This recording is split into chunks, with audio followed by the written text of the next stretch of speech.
제일 중요한 개인회생은 증가했을까요? 감소했을까요? 그럼 증가해야 맞는 거 아닌가요? 그렇죠. 그런데 감소를 했습니다. 서울외생법원은 0.8%가 감소를 했고요. 전국법원 기준으로는 3.7%가 증가를 했어요. 전국은 증가를 했는데 서울은 감소하는 조금은 특이한 통계가 있었습니다. 정말 유의할 거는 이게 아니라 그러면 가장 최근에는 어떻게 됐느냐는 거예요.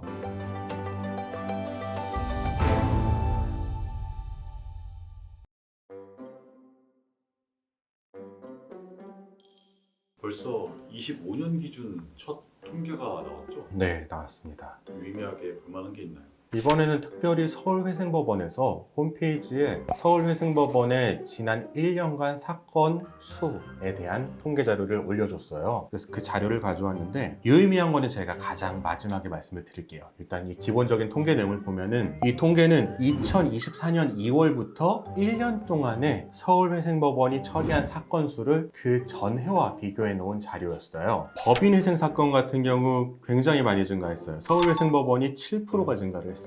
전국적으로 1.5% 증가했는데 당연히 서울에 기업이 많으니까 더 많이 증가를 했던 것으로 보이고요. 법인 파산이 이번에는 제일 충격적이었어요. 서울회생법원이 무려 24.5%가 증가했습니다. 24.5%면 몇 건이냐면 869건이었어요.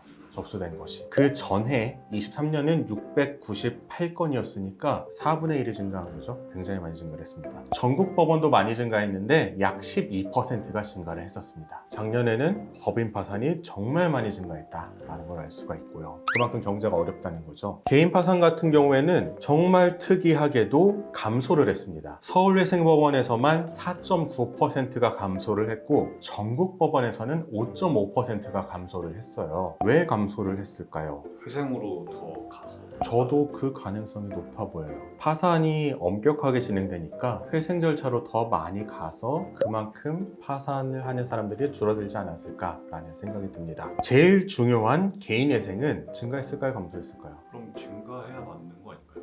그렇죠. 그런데 감소를 했습니다. 서울회생법원은 0.8%가 감소를 했고요. 전국법원 기준으로는 3.7%가 증가를 했어요. 전국은 증가를 했는데 서울은 감소하는 조금은 특이한 통계가 있었습니다. 정말 유의할 거는 이게 아니라 그러면 가장 최근에는 어떻게 됐느냐는 거예요. 개인회생 사건 같은 경우에 작년 1월부터 12월까지만 보면은 전국적으로 10% 증가를 했는데 왜 이 통계에서는 전국에서 3.7%만 증가한 것으로 나왔을까를 보면 이 통계는 작년 2월부터 올해 1월까지의 통계예요. 한 달 차이가 납니다. 그 차이가 굉장히 중요해요. 올해 1월을 보면은 다 감소했습니다. 법인회생, 법인파산, 개인파산, 개인회생 다 감소를 했어요. 제일 중요한 개인회생부터 얘기를 하자면 2025년 1월에 서울회생법원의 개인회생 접수 건수는 2263건이었어요. 1월달 사건 수는 굉장히 중요한 게 1월달에는 전년도 12월에 수임한 것까지 접수를 합니다. 그래서 이때는 사건이 늘어나면 늘어나지 줄어들 이유는 없어요. 가장 많은 사건이 있어야 되는 달인데 작년에는 얼마였느냐? 2543건이었으니까 10% 이상이 줄어든 거예요.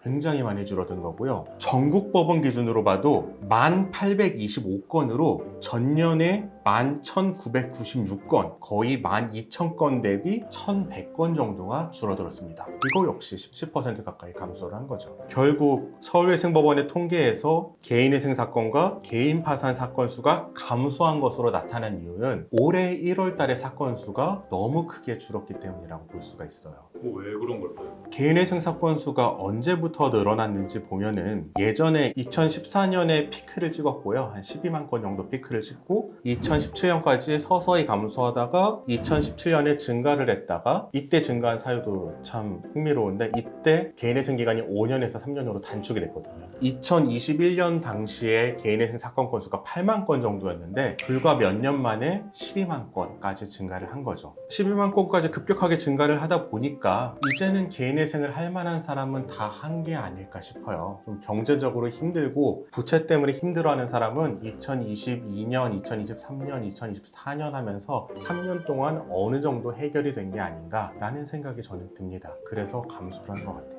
그럼 앞으로도 좀 감소할 것 무슨 건가요? 저는 감소할 거라고 봅니다. 이번 1월달 통계를 내용이 아마 올해 말까지 계속될 것으로 보이고요. 이렇게 진행이 된다면 내년에 이제 돌아보고 통계를 내봤을 때 2023년보다 2025년은 10% 정도는 감소하지 않을까라고 생각을 해서 한 12만 건 언저리에서 2025년도에 사건 수가 마무리가 될 것 같습니다. 그럼 변호사님 사건 수도 좀 줄어들고 이게 문제가 시장의 플레이어는 계속 늘어나요.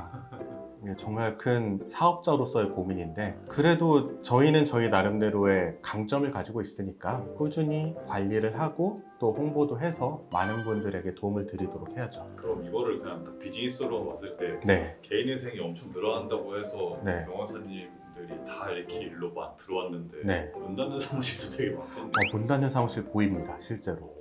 직접 개인 회생 하시겠네요. 그분들은 개인회생을 할 정도 가기 전에 문을 닫겠죠. 왜냐하면 기본적으로 변호사 사무실이고 개인회생 사무를 정리를 하는 거니까요. 그런데 우리가 흔히 말하는 사무장품들 이런 곳 같은 경우에는 정말 문을 닫는 경우도 있겠죠. 영상 끝까지 시청해 주시고 구독과 좋아요, 알림 설정, 댓글 부탁드립니다. 댓글 남겨주신 분께 추첨을 통해서 이 책을 보내드리고 있으니 자세한 참여 방법은 고정 댓글을 참고해 주세요.